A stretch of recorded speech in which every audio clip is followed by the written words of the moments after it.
What is going on, guys, and welcome back to another video. My name is Jeremy and this is Jeremy's Wild World. So you guys probably saw from today's title, today we're going to be doing a really cool unboxing from Exotics at Heart. Now, if you don't know who Exotics at Heart are, they're a fantastic exotics pet shop as given by the name, specializing in various species of amphibians, reptiles, and all of the equipment that you need for them, as well as invertebrates. And that's what I'm going to be unboxing today. They had a 50% off sale at the time of recording this video last weekend, and I had to take full advantage of that, picking up some species I've been after for a while, that being well, you know, you're gonna have to stick and find out what I actually got, but nevertheless I got two awesome species and I can't wait to showcase them to you guys. But yeah, so really excited to do that. Do be sure to check out their links down in the description below. You know, they're a fantastic shop. If you're nearby, definitely go in person.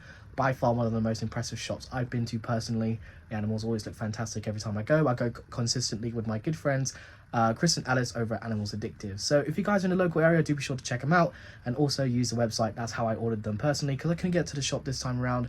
I had to order them online, but they do ship out dry goods and invertebrates through the post. But yes, so before we get into today's video, guys, I just want to quickly say that according to my YouTube statistics, a lot of you guys who watch my videos are not subscribed. So if you enjoyed today's video and you want to see more, click that subscribe button as well as the notification bell down below so you guys don't miss out on future content. Now, without further ado, let's get this box opened from Exotics at Heart. Alright, so check it out, you guys. This is the box from Exotics at Heart. Well, more like a poly box, which I quite like. You know, you don't often see sellers shipping out in poly boxes. What's great about these is if you stick a heat pack in them, they normally stay warm despite the cold weather we've been having. So really excited to get this unboxed. You can see live invertebrates handled with care. Did have my address here. But yeah, looking good. So I did get two species in this order. I had to take full advantage because I was basically getting one species for free. Shipping was basically free, and it was still less than the price of the original invert that I really wanted from this box. Yeah, let's just get this poly box open. Maybe. I've never been great at doing these unboxings, have I, guys? I mean, you've seen my unboxings over the years, and can't say I've perfected the art of cracking open a box. I mean, clearly struggling a wee bit. Oh, there we go. Got there eventually. All right, let's have a look inside. So, right here, as you can see, Paradoxa, which is Scolopendra paradoxa. Now, this is a captive hatched pling, I believe, and you can see it running around there in the moss. Now, I'll throw up an adult picture of them here, and these are an incredible species, one that you don't typically see too often in the hobby either. Relatively new species to come to the hobby. They're originating from the Philippines. What's quite cool is that they're a semi-aquatic species living near rivers and streams, feeding on fish, crustaceans, etc. You can see it in the legs already. They've already got those adult colorations. But yeah, so this lovely Scolopendra paradoxa only paid £60 for. I've seen them at the shows for about 120 to 150, so I had to take full advantage, grab one of these gorgeous animals right here. And yes, it looks like these are the rest of them. So that is 5 of the Anthea sexmaculata, or the Egyptian predatory beetles. Oh, check it out. We've got some lovey-dovey action in there already. But yeah, so I grabbed the last 5 that they had.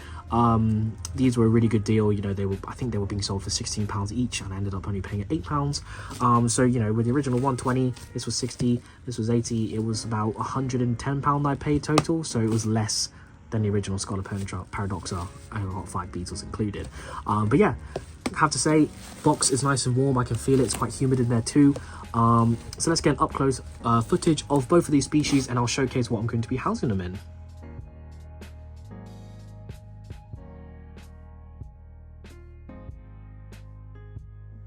Alright, so I've gone ahead off camera and set up some enclosures for these absolutely gorgeous species I got in. The first one, of course, being the Scolopendra paradoxa.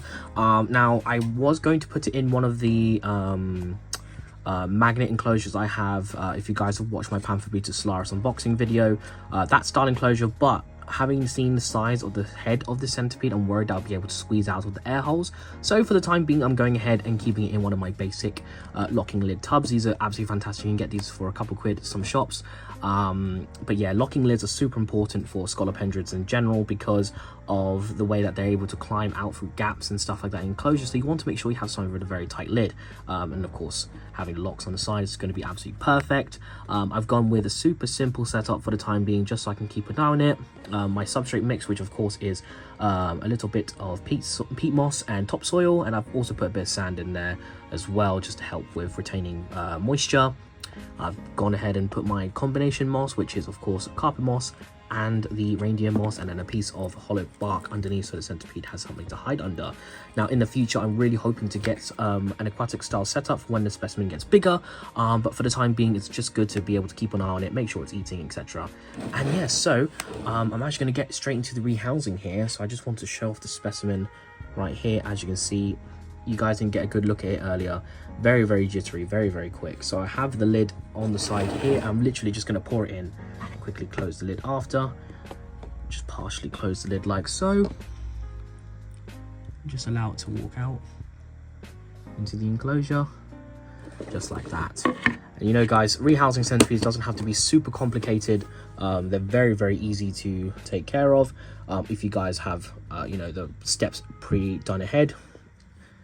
You know, making sure, although this doesn't have air holes, it does have a gap where air can get in, so of course it was able to breathe. It has something to retreat to and hide underneath. Of course I will try not to lift up the cork piece where I can to avoid disturbing it. You can already see it's already scoping out the sides of the enclosure, seeing if it can get out, but luckily with these they're not able to do so. Look at it. Already trying to find a way out. But yeah, so that is the Scolopendra paradoxa rehoused. I've already gone ahead and rehoused the Sex maculata because I wanted to get them in some heat. So yeah, let's get into showing off the enclosure that I have for them, and then we'll end today's video. So now that you guys have seen what I decided to house my Scolopendra paradoxa in, and how stunning is that centipede with those blue legs hopefully developing more as it grows up, I'm really looking forward to seeing it establish itself in my collection. But now we can showcase what I've decided to house the Anthea Sex maculata in, and that being this stunning enclosure right here. So this is my Exoterra Habisphere, a very iconic enclosure that's no longer being made, unfortunately, but you may recognize this as this previously being Max, my smooth-sided toads enclosure. Unfortunately he has passed away, guys. Really upsetting to announce this here on the channel, but if you guys watch my amphibian video, he has passed away. I do believe he was a wild caught specimen, so unfortunately I didn't know how old he was. One day I just found him passed away, but I didn't want to waste this enclosure, so what I went ahead and did is rescaped it to suit these Anthea Sex maculata. You can see some of them wandering around here already. They're absolutely stunning. So I've gone with an arid setup. I don't want to have this bone dry, hence why I've got pretty deep substrates to ensure that there's always a level where it's quite dry, quite damp, and then dry on top. Gone ahead and used a mix of peat moss, topsoil and sand, as well as mixing stones, aquarium stones, leaf litter, and sprinkling sand on top.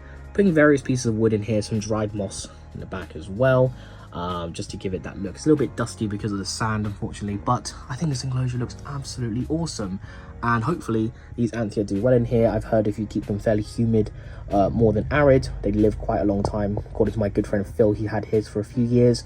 So I'm looking forward to keeping these beetles in my collection again. If you guys would like to see a feeding video on these guys at some point, do let me know down in the comments below. But yeah, again, a massive shout out to Exotics at Heart for the opportunity to own these species. If you guys haven't checked them out already, definitely do so, in regards to all your invertebrate and dry good needs online, as well as visiting the store if you're in the area. So that's pretty much the end of today's video, guys. I hope you guys enjoyed it. Let's get into the outro of today's video and end it here.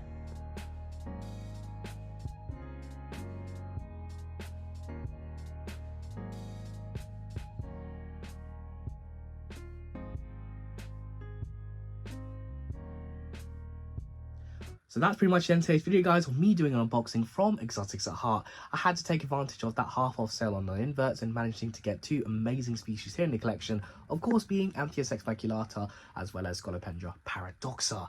Now, just a couple updates in regards to these two species, as it has been a significant amount of time since I recorded the original video. I have planted the tank now, the Anthea tank, so it has some succulents in there as well as a cacti, and they're doing absolutely fantastic.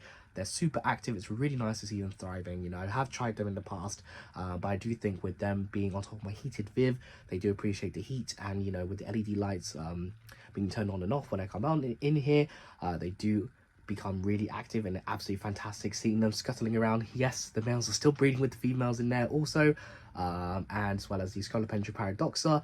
I have to say I'm really happy that it's molted in my care since I got it from Exotics at Heart. So hopefully I'll be able to update you guys on that in the future. It's super quick, and I didn't manage to record a clip because it's just really rapid. I didn't want to disturb it too much. So hopefully when I upgrade it in the future, you guys will be able to get an update in regards to the Scolopendra paradoxa. So just before we end today's video, guys, just want to again say a massive shout out to Exotics at Heart. I've been to their shop a few times now, and they've always been fantastic quality. This was the first time I've actually ordered inverts from them, but I normally go to the shop with Chris and Alice over at Animals Addictive. So if you guys are in the local area, I highly recommend checking out the shop, and do be sure to also check out the links down in the description below to check out their social media, as well as their stock list, as well as the inverts and decor and stuff that they sell online. So anyways, guys, that's the end of today's video, guys. I hope you guys enjoyed it. If you did, really appreciate if you would click that subscribe button as well as the notification bell down below so you guys don't miss out on future content. I'd also really appreciate if you guys will follow me on my social media. That's Jeremy's Wild World _ on Instagram and Jeremy's Wild World on Facebook. I'm really active on there, posting pictures and videos of the animals and inverts I keep when I don't upload on YouTube. So that's all from me today, guys. Leave a like, leave a comment, and I'll see you guys next time. Bye bye.